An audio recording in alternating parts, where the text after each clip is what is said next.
Hello again, everyone.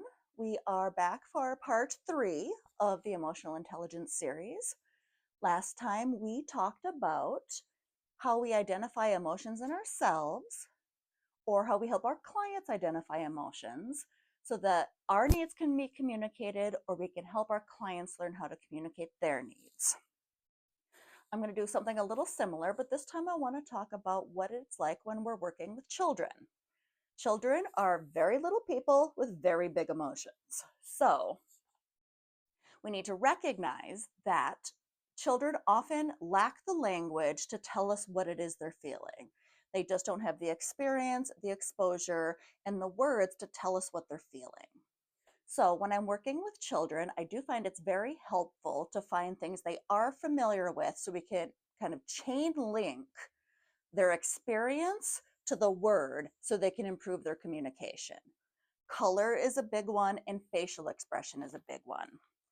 For adults, we have a very big feelings wheel, but we also have a feelings wheel for children. I will splice this in here so you can see it.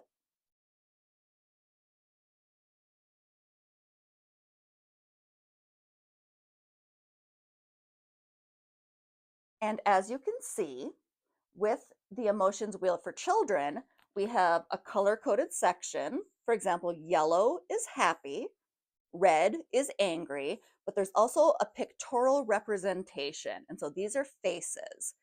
For the happy, we have a smiley face. For mad, we have a very angry, mean face.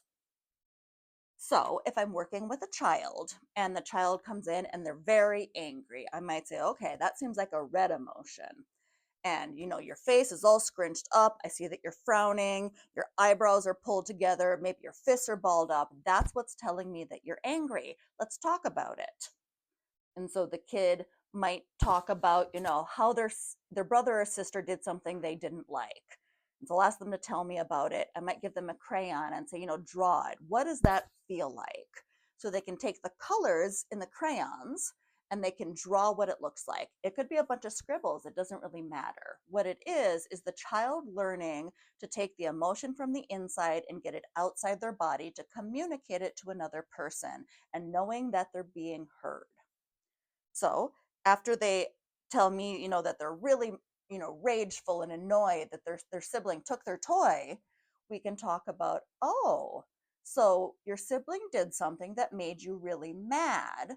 When you're mad, it felt red, and you really just wanted to stomp your feet and yell. Maybe you wanted to hit somebody. The child can then